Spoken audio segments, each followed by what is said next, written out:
Good morning, good afternoon and good evening. Welcome to Smashing English. Before we start today's lesson, make sure you subscribe because I make new videos every week and I don't want you to miss any, so subscribe. Also make sure to like this video. Let's get on with the show.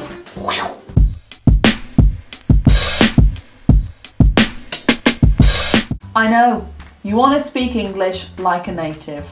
I get it. And you listen to English people speaking and half the time they come in with these random verbs that don't make sense and you're like, what do you mean? You may even hear me speaking and sometimes I use a verb with a weird preposition and it all just seems to not make sense. These are what we call phrasal verbs and they are so common in English. Grammatically speaking, a phrasal verb is a verb that goes together with an adverb or a preposition, both sometimes, and normally the literal meaning of the verb and the preposition and the adverb don't make sense. For example, to pass out, okay? So I'm making a video and That's passing out, okay? In England we call it fainting, Americans call it passing out. The two words pass out, how does that mean? I don't know. So phrasal verbs are kind of tricky to learn because they don't have that direct correlation between meaning and words. But I'm going to get you started today with 10 super useful and common phrasal verbs in the English language. So in a second, my glamorous assistant Bez will join me and we will perform a little scene. Because we're both trained actors, darling, so it comes so naturally to us. Within the scene, there will be 10 phrasal verbs. If you're quite good with your phrasal verbs, see if you can spot where they are to begin with. If not, don't worry, I'm going to go through all of them and explain every single one. Did you hear about that concert? It's been called off. Oh, give over, has it? Yep, because of the rain. What a letdown. I guess you can't count on the weather in March. No, we'll have to think of something else to do to make up for it. We could clear out the potato cupboard. Don't be ridiculous. Oh, we could catch up on our schoolwork. We're 23. Think of something else. Okay, hold on. I'm thinking. Oh, we could mix up all the cutlery in the cutlery drawer and then put it back again. We did that last week. I mean, where is my Oscar? Okay, how many did you hear? 2, 3, 10, none? Let's go through them. Let's start from the beginning. Did you hear about that concert? It's been called off. Did you hear a phrasal verb? The phrasal verb in the first sentence is called off. Did you hear about that concert? It's been called off. Call off is a very simple phrasal verb. It just means to cancel, to not happen. The party was called off. It was cancelled. It was... Let's look for the next phrasal verb. Oh, give over, has it? Yes, the phrasal verb in that sentence is give over. This one crosses the line between being a phrasal verb and an idiom.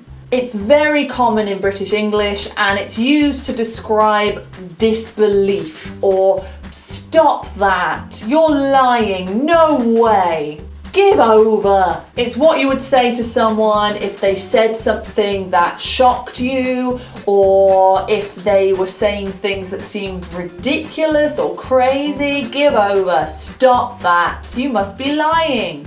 And it's really only ever used in that kind of tense. We wouldn't really say he gave over or he will give over. It's a very sort of in the moment kind of expression, something you would say to someone else at the time.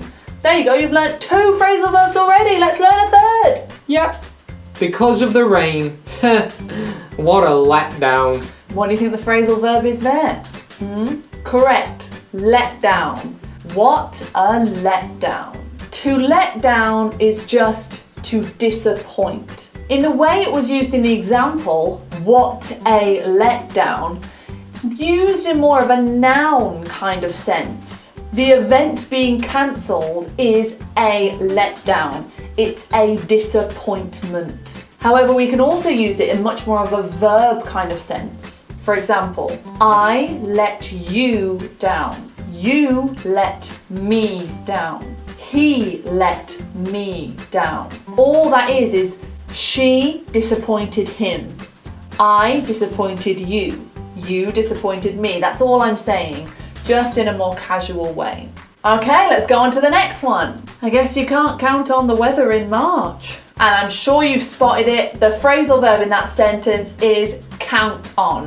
Count on is a phrasal verb that kind of goes hand in hand with let down. If you count on something, you're relying on something, you depend on it, you're hoping that something happens. You let me down. I was counting on you.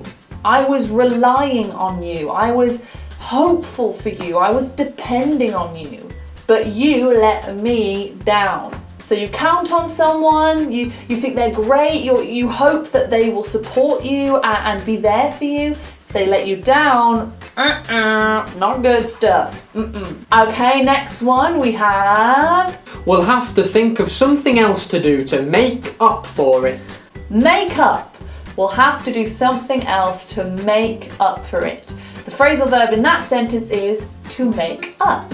And there are a few different meanings of make up. I'll run you through all of them. So make up in this context means we'll have to do something to make ourselves feel better because we've been disappointed. Let's do something to make up for it, to make us feel up, to make us feel better because we've been let down. Another definition for make up is two people have had an argument, not happy with each other, angry, but they decide to make up. They decide to forgive each other. Another use of make up is to invent a story in your head, to just create something. I didn't do my homework at school and I didn't have a reason, so I just made up an excuse. I made up a story as to why I didn't do my homework. Okay, moving on to the next phrasal verb. We could clear out the potato cupboard. The phrasal verb in that sentence was clear out. To clear out just means take things out of something. Remove things from something. If you clear out your car because you've got loads of things in your car, you take everything out, clear it out, take it out. Okay, let's move on to the next one. We could catch up on our schoolwork. Yes, the phrasal verb in that sentence was catch up. To catch up, if you imagine a race, people in a race, someone's in front of me, definitely because I can't run, so someone's definitely in front of me. Someone's in front of me and I want to catch up with them, so we're on the same level, okay? So someone's there, I'm here, to catch up, to get to the same level, to rise, you're a bit behind on something and you need to get to the level where you should be. So catch up on our schoolwork means we're behind on our schoolwork, we haven't done schoolwork in a while, we need to run faster and work harder to get to where we should be, to where we need to be. We need to catch up. Okay, let's find the next phrasal verb. Okay, hold on. I'm thinking. Yes, the phrasal verb there is hold on. And hold on is super easy. It just means wait, or stop, or pause. That's it. It's like, just wait, hold on, I'm thinking. Hold on, I'm doing this. Hold on. Okay, so there are two more. Let's see if we can spot them. We could mix up all the cutlery in the cutlery drawer and then put it back again. Correct. The first phrasal verb there is mix up. Mix up. Super easy. Two things or three things, two or more things that go out of order. So, a library. Okay, imagine a library. So we're in the library and all the books are in order. If someone went and took all the books out and put them back in a random order, mix up. And the next phrasal verb links to this. We have to put back. We mix something up, then we put back. To put something back, we return it to where it belongs. We return to order. We return to where it's supposed to be. So I'm in the library and I've mixed up all the books. So the librarian has to come and put them back. Put them back into order. So there you go, there are 10 phrasal verbs. I hope they are all pretty clear in your mind. If not, if you have any questions whatsoever, put them in the comments below and I'll try to reply to as many as I can. Thank you so much for watching. If you'd like to follow me on Instagram, the link to the Instagram is in the description below. I post lots of learning English content. And if you would like a one-on-one English lesson with me, there is a way to do that in the description as well. Thank you so much for watching and I'll see you very soon. Ta-ta! And my resource recommendation today is the Chat Room podcast. It's a lovely, funny, light-hearted podcast involving 3 British gentlemen, and I'm sure you'll really enjoy it. It's a really good way to develop some conversational English. Thanks very much. Bye-bye.